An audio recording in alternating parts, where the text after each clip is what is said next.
जय श्री कृष्णा। राधे राधे। आज हम बात करेंगे साल 2025 की शारदीय नवरात्रि के बारे में। हम जानेंगे शारदीय नवरात्रि कब से कब तक रहेगी, अष्टमी और नवमी की तारीख क्या है, व्रत पारण का समय, कलश स्थापना का शुभ मुहूर्त, विशेष योग और पूजा की पूरी विधि। शास्त्रों में वर्णित है कि नवरात्रि का त्यौहार पूरे 9 दिनों तक मनाया जाता है। शारदीय नवरात्रि अश्विनी मास के शुक्ल पक्ष की प्रतिपदा तिथि से आरंभ होती है और पहले दिन घट या कलश स्थापना की जाती है, जो मां दुर्गा के आगमन का प्रतीक है। नवरात्रि के दौरान अष्टमी और नवमी पर कन्या पूजन किया जाता है और उसके बाद व्रत का पारण होता है।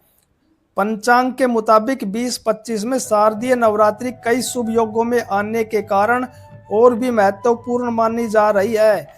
आइए विस्तार से जानते हैं कि 2025 में शारदीय नवरात्रि कब से कब तक रहेगी, कलश स्थापना का शुभ मुहूर्त क्या है, अष्टमी नवमी का समय, पारण कब होगा, शुभ योग और पूजा कैसे करें। साल 2025 में शारदीय नवरात्रि 22 सितंबर सोमवार से प्रारंभ होगी। प्रतिपदा तिथि की शुरुआत 22 सितंबर को सुबह 1:23 से होगी और यह 23 सितंबर को सुबह 2:55 तक रहेगी। कलश स्थापना का मुख्य शुभ मुहूर्त 22 सितंबर को सुबह 6:09 से 8:06 तक है। इसके अलावा अभिजीत मुहूर्त सुबह 11:49 से दोपहर 12:38 तक रहेगा। 30 सितंबर को दुर्गा अष्टमी मनाई जाएगी। इसी दिन कन्या पूजन किया जाएगा। 1 अक्टूबर को महानवमी का पर्व मनाया जाएगा और इसी दिन विधि पूर्वक कन्या पूजन किया जाएगा। फिर 2 अक्टूबर को विजयदशमी या दशहरा मनाया जाएगा। नवरात्रि व्रत का पारण और माता दुर्गा की मूर्ति का विसर्जन कर इस पर्व का समापन किया जाएगा। इस बार नवरात्रि तिथि में एक तिथि बढ़ रही है, इसलिए इस साल 9 दिन के नहीं 10 दिन के नवरात्र होंगे। नवरात्र में तिथि की वृद्धि अति शुभ फलदायक मानी जाती है। साथ ही माता का आगमन भी बहुत शुभ हो रहा है। इस कारण से नवरात्र का प्रभाव शुभ प्राप्त होगा।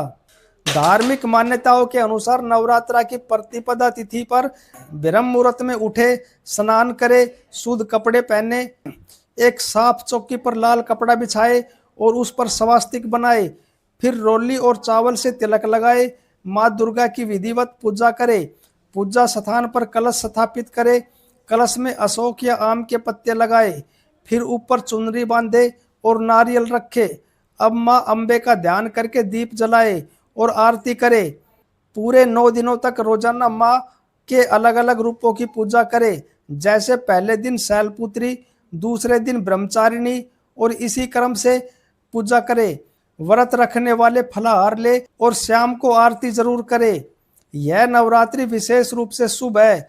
इस बार माँ दुर्गा हाथी पर सवार होकर आएगी, जो धन समृद्धि और स्थिरता का संकेत है। नवरात्रि के दौरान 24 सितंबर को चंद्रमा तुला राशि में प्रवेश करेगा, जहां मंगल पहले से ही मौजूद है। इन दोनों की युति से महालक्ष्मी राजयोग बनेगा, जो अत्यंत शुभ फल देने वाला है। इस योग में की गई पूजा से मनोकामनाएं पूरी होने की संभावना बढ़ जाती है।